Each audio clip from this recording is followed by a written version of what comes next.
I don't go into it with an agenda. I don't go into it thinking this is what I must convey. But I feel that I am aware. And inevitably, you see everything through the filter of what interests you, how you perceive the world. And your work is permeated with that. In a sense, I suppose I am commentating. And I certainly feel that I am doing something political. I don't think I ever go into any image without thinking, why am I doing this? When I started this painting, I didn't actually have a whole series in mind. I wasn't at that point planning a whole series. I had been working on a lot of things involving food and kind of dining and the accoutrements that are associated with dining and aspects of femininity, tablecloths and linen and crockery and that kind of thing. Something stayed with me that somebody had said about how interesting it is sometimes when you see certain colours together that are a little bit too close, and then there could be something almost slightly militaristic about it. And I found that very interesting to try that with myself, partly because anything that has those associations, they are associations of control, and I'm very interested in playing with the kind of balance between control and chaos. A model of mine, who I've worked with many times, came to visit me here in the studio, and she was really struck by the painting. She said that she felt that there was noise emanating from the painting, and that something really hit me when she said that. I thought it struck me as kind of remarkable that a painting could do that. The idea that the subject of a painting could be communicating. I can't say that I have that sentiment from the painting, but certainly it's something which it's worth aspiring to. There are raspberries in my mouth, and in order to paint it, I did actually sit with my mouth open with raspberries in my mouth. I did want there to be an expression in the painting which was somewhere between laughter and pain, and I thought the only way I'm going to get there is by sitting there with my mouth open. Generally speaking, I think figures in paintings, that they're waiting. They're waiting for the artist to gaze upon them. They're waiting for the viewer.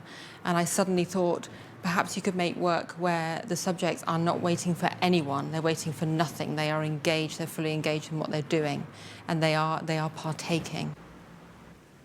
Partly what troubles me sometimes when people do talk about women's art and feminist art, although I would see myself as being part of that tradition, and happily so, I wouldn't have a problem with that. But it is seen in a slightly derogatory way. In the story of women in art recently, that women are not considered to be doing the important work, that the grandstanding, bombastic history paintings, as though that somehow speaks more about the human experience, and that's more important somehow. With Carvery, I really wanted to think a lot about my own associations with food, and the fact that I'm in this time witnessing people who are working class and do not have the money for the finer things, which are increasingly kind of overvalued now. The pose is partly inspired by images by mainly Caravaggio and Gentileschi on the subject of Judas and Holofernes. And I use that because it's very rare that you see images of women wielding implements to carve, to cut. My arms look slightly impossible, the way that I'm carving the chicken, the way that my hand is bent back, because I always found that really interesting in Caravaggio's depiction of Judith, particularly. The way that her arms are positioned as solely for the benefit of the painting, and so I kind of wanted to reference that.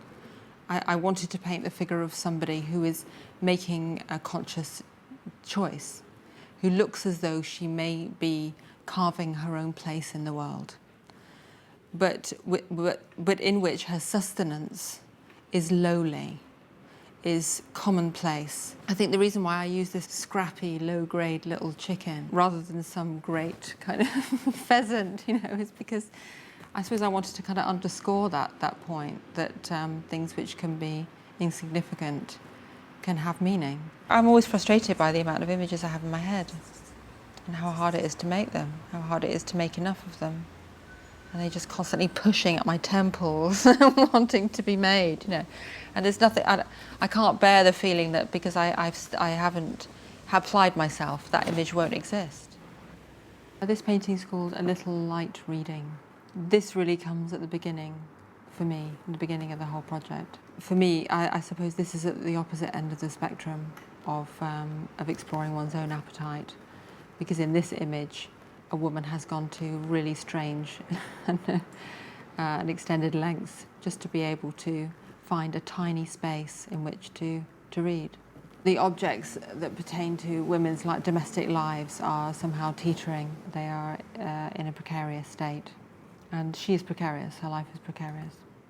There's a whole strain of my work which is really about exploring moments of stasis, women being in a state of liminality, where they are unsure how to evolve, where it's not necessarily a negative state. They feel as though they're in a negative space.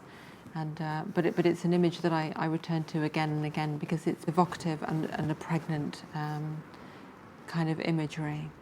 And I think it's a universal thing. But I think because I didn't have anyone artistic in my family, there's nothing. But I was told that when I was really small, I spent a lot of time at my grandparents' house, and apparently there was only one thing I ever wanted to do, which was I used to sit. They used to give me a board, like a piece of board, and loads of magazines, like catalogues and things, and I had some kiddie scissors. And apparently I used to cut images of animals and people and objects and things out of all the catalogues. And then I would sit with this piece of board and make pictures and arrange all these objects into different configurations and make stories. I don't even remember that, but that seems such a strangely significant thing. This painting is called Sushi. The whole phenomenon of women becoming really interested particularly in sushi, is really fascinating to me.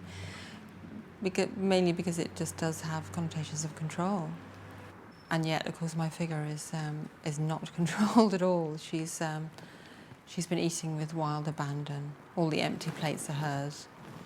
And she hasn't finished yet. I thought it would be interesting, as a progression of the theme, to increasingly place women within a different context, as though not only are they displaying their own appetites, they're also leaving the domestic context.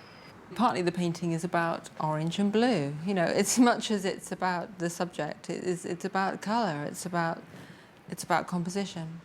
I was really struck by her orange hair. She's a fantastic model and is able to do anything. And that in itself can really inform the kind of picture that you do. I thought this will be a hard image. This will be a very difficult image for a model to pose for. I do think working with somebody who is free and happy to do anything that you want to impose upon them is incredibly valuable. And I feel I could paint a picture with her that I would do with myself. I mean, I very often paint pictures of myself looking dreadful, with blackened teeth or gold teeth, or dreadful wigs, eyewear, strange clothing.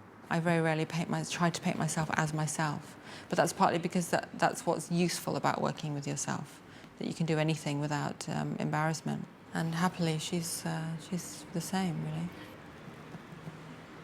I have pinned at the back of the bar a little quote from Goya: "There are no rules in painting." There are no rules in painting. It can be anything, and whatever you need to take you to that painting is what you must grab hold of. And I certainly try to do that. And it doesn't mean that every painting need be an act of heroism, because how can it be? And some things are quieter, some things are more still. But I suppose I try in any way I can to evolve the way that I work, evolve my subject matter, and to explore, to investigate. An exhibition is just a report, really. It's a report on your ongoing investigation. That's what the studio is, your laboratory where you're testing things. I think you have to feel that anything is possible, that you could go anywhere with your work. That you're only limited by your imagination, not by your process. Because work can come out of fervour, it can come out of a desire to speak, but it can come out of lightness as well. It can come out of ease. I think if you try and say this will be important, it won't be. It will fail. I think all you can do is pick up a canvas and try to do the best for that one canvas. I think that's always the really interesting thing about painting, is that you may think you know what it's going to be, but you mustn't ever feel that you know, because only the painting knows, and it only knows while you're in the process of making it, and so many interesting things can happen that you hadn't anticipated. It can be really useful, particularly when people see things in your work that you haven't seen yourself, because you're not necessarily the best judge. I don't think you do necessarily know. There are things that you don't know. I think if anyone takes something from your work or cares to look at it, should be grateful. It's a wonderful thing.